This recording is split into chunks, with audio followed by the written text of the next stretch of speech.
আসসালামু আলাইকুম। স্বাগতম healthy life with doctor Afnan চ্যানেলে। ভিডিওটি শুরু করার আগে চ্যানেলটি সাবস্ক্রাইব করুন এবং পাশে থাকা বেল আইকনে ক্লিক করুন যাতে স্বাস্থ্য বিষয়ক নতুন ভিডিও সবার আগে দেখতে পারেন। বন্ধুরা, বর্ষাকাল মানেই শুধু বৃষ্টির আনন্দ নয়, এ সময় শিশুদের জন্য একটি বাড়তি সতর্কতারও সময়। এই মৌসুমে সর্দি, কাশি, ভাইরাল জ্বর, ডায়রিয়া, ত্বকের সংক্রমণ এবং মশাবাহিত রোগের ঝুঁকি বেড়ে যায়। তাই আজ আপনাদের সাথে শেয়ার করব বর্ষাকালে কিভাবে আপনার শিশুকে সুস্থ ও নিরাপদ রাখবেন এ বিষয়ে। শিশু বৃষ্টিতে ভিজে গেলে অনেকক্ষণ ভেজা কাপড় পরে থাকলে শরীরে ঠান্ডা লাগতে পারে এবং অস্বস্তি বাড়তে পারে। তাই বাড়ি ফিরেই শুকনো তোয়ালে দিয়ে শরীর ভালো করে মুছে পরিষ্কার করে দিন এবং শুকনো কাপড় দ্রুত পরিয়ে দিন।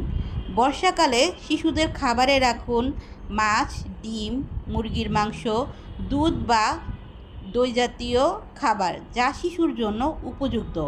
গরম গরম খিচুড়ি, তাজা শাকসবজি, ভিটামিন সি সমৃদ্ধ ফল যেমন হতে পারে আপনার মালটা, কমলা, লেবু, এসব খাবারে থাকে protein, vitamin C, vitamin D, iron ও জিঙ্ক যা শরীরে স্বাভাবিক বৃদ্ধি এবং রোগ প্রতিরোধ ক্ষমতা বজায় রাখতে সহায়তা করে। অনেকেই মনে করেন বর্ষাকালে পানি কম লাগে, কিন্তু শিশুকে পর্যাপ্ত বিশুদ্ধ ও ফুটানো বা নিরাপদ পানি পান করানো খুবই জরুরি। এটি পানির স্বল্পতা এবং কিছু পানিবাহিত সংক্রমণের ঝুঁকি কমাতে সাহায্য করে। বর্ষাকালে খাবারে জীবাণু দ্রুত বৃদ্ধি পেতে পারে, তাই রাস্তার খোলা খাবার, কাটা ফল বা অপরিষ্কার পানীয় যতটা সম্ভব এড়িয়ে চলুন। এগুলো থেকে ডায়রিয়া, বমি ও পেটের সংক্রমণ হতে পারে। বর্ষাকালে জমে থাকা পানিতে মশা জন্মায়, তাই মশারি ব্যবহার করুন। বাড়ির আশেপাশে কোথাও পানি জমে থাকতে দেবেন না। প্রয়োজনে শিশুদের জন্য উপযোগী মশা প্রতিরোধের ব্যবস্থা নিন। শিশুকে খাওয়ার আগে এবং টয়লেট ব্যবহারের পরে অন্তত 20 সেকেন্ড সাবান দিয়ে হাত ধোয়ার অভ্যাস শেখান। এটি অনেক সংক্রমণ প্রতিরোধে সহায়তা করে।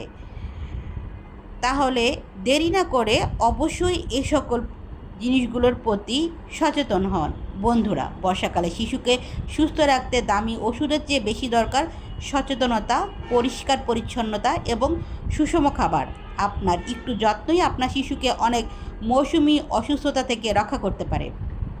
ভিডিওটি যদি ভালো লাগে তাহলে লাইক, কমেন্ট এবং শেয়ার করুন। আর অবশ্যই healthy life with doctor Afnan চ্যানেলটিকে সাবস্ক্রাইব করতে ভুলবেন না। আমি ডক্টর আফনান, আবার দেখা হব নতুন একটি স্বাস্থ্য বিষয়ক ভিডিওতে। আল্লাহ হাফেজ।